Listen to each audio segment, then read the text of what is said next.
We always step into a new year with a quiet, almost innocent hope. A hope that time itself will soften the weight we've been carrying. That somehow, without confrontation, without effort, life will gently improve. We imagine exhaustion fading on its own, old wounds loosening their grip, clarity arriving simply because the calendar has turned. But Carl Jung never believed in this kind of miracle, not because he lacked hope, but because he understood the psyche too deeply. Jung believed that life does not change when we wish it to change. It changes only when we gather the courage to face the silent force steering us from within, the force we avoid, the part of ourselves we pretend not to see, the inner presence we quietly blame on fate, luck, or circumstance. And Jung was direct, even ruthless, about this truth. What you do not confront inside yourself will not disappear. It will repeat. So 2026 will not magically become the happiest year of your life. Not unless you are willing to meet yourself again.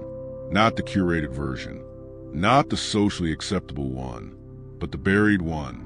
And if you believe you already know who you are, wait until you encounter the part you hid the deepest. That moment may break something open inside you, but it may also reveal the doorway to the version of yourself you've been searching for your entire life. So the real question isn't, will 2026 be good to you? The real question is, are you ready to face yourself so you can finally live in alignment with who you truly are? If that question stirred something in you, stay with me. And if you feel the weight of these words, gently tap the like button. It helps this message reach others walking the same inner path. Number 1, the shadow, what you buried and never left. Jung did not describe the shadow as evil. He described it as rejected truth. The shadow is made of everything you were taught not to be. Not because it was wrong, but because it was inconvenient, uncomfortable, or unapproved. Your anger that felt too much. Your need for love that felt too needy. Your envy you masked with politeness. Your fear you disguised as strength.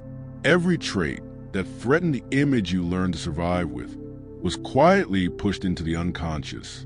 And Jung warned, the shadow is a moral problem that challenges the whole ego personality. Why? Because the more you deny it, the more power it gains. Have you ever felt irrational irritation towards someone who simply expresses themselves freely?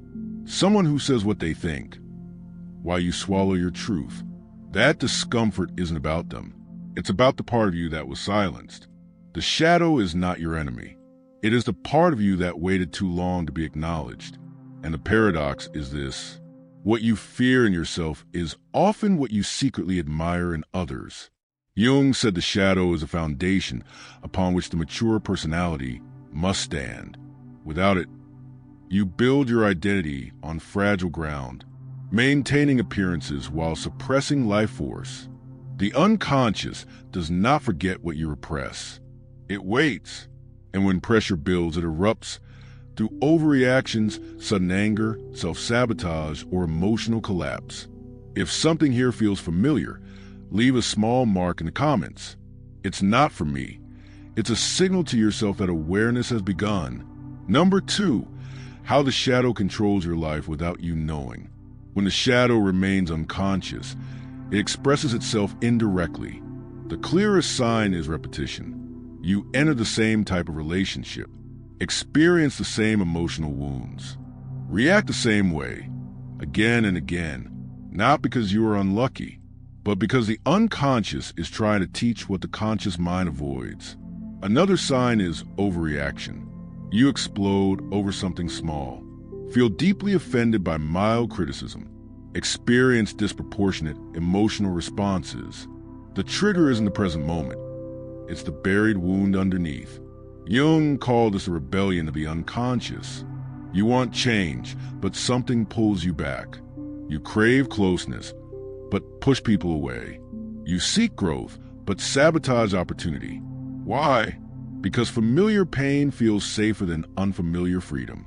The shadow also drains your energy, not physically, but existentially. A deep exhaustion, a quiet heaviness, a sense of living a life that doesn't quite fit. And perhaps the most dangerous effect, projection. You see arrogance where you hide self-worth, selfishness where you deny your needs, weakness where you fear vulnerability. The world becomes distorted, not because life is cruel, but because the unconscious is coloring perception. And here is the deepest truth. When you bury the shadow, you don't just bury darkness, you bury potential. The assertiveness you rejected could have been courage. The sensitivity you hid could have been intuition. The anger you feared could have protected your boundaries. Within the shadow lies the seed of what you are becoming. Number 3, how to begin shadow work, practical and safe. Shadow work is not mystical. It is honest. It begins with observation. When you feel a strong emotional reaction, pause. Ask not who caused this, but what inside me is asking to be seen. Jung said the shadow hides in what we condemn or avoid. Next, written dialogue. Take 10 to 15 minutes. Write questions to the part of you you've avoided. Then let the answers come without editing, without judgment. You'll find the voice is wounded, blunt, and strangely wise. Truth doesn't arrive gently, but it arrives clearly. Another essential step, sitting with discomfort. When difficult emotions surface, don't escape. Breathe. Observe. Jung believed that emotions fully experienced lose their power to control us. For deeper explorers, there is active imagination. Relax the mind. Invite the shadow to appear, not as an idea, but as an image or feeling.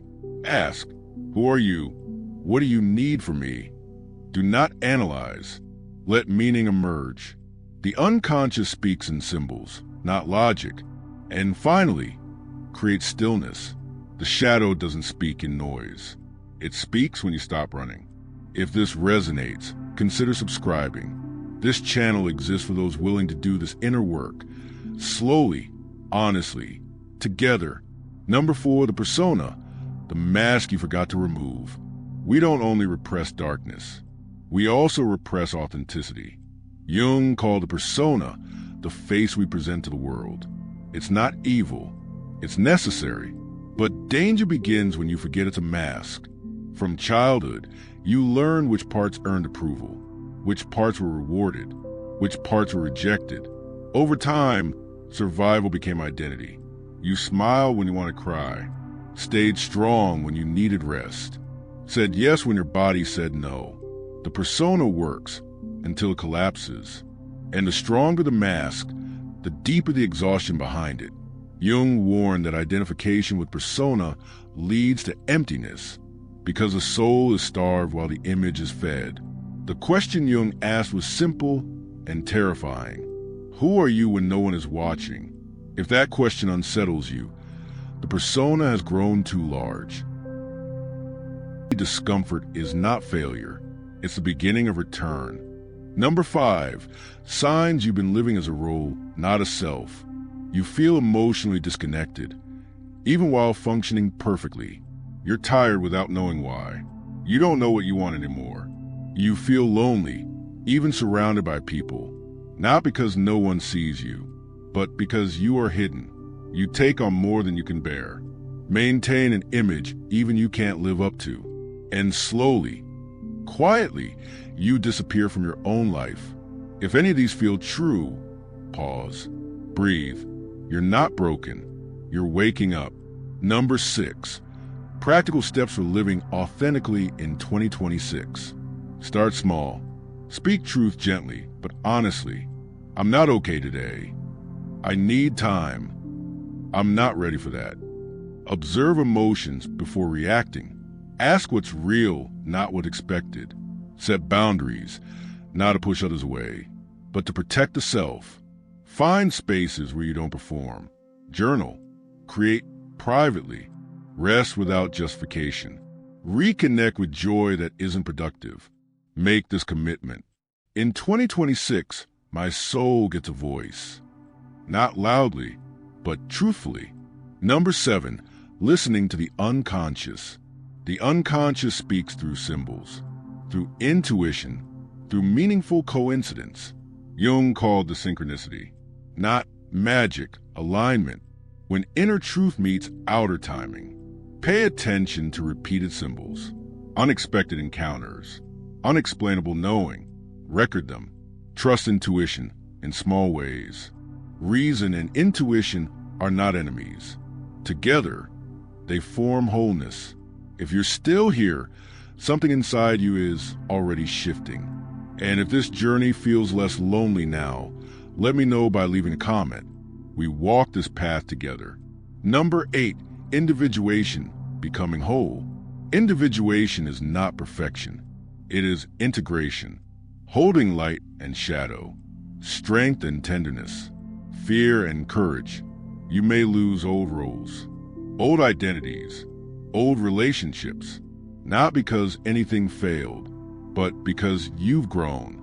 Individuation has no finish line. It is a way of living aligned with inner truth. And this, according to Jung, is the deepest form of happiness. Not pleasure, not approval, but coherence between who you are and how you live. Finally, the doorway. 2026 is not a promise. It is a doorway. It opens only through honesty. Life does not reward those who wait. It responds to those who dare to step into themselves. And if you choose that path, you are not becoming Psalm. One new, you are returning.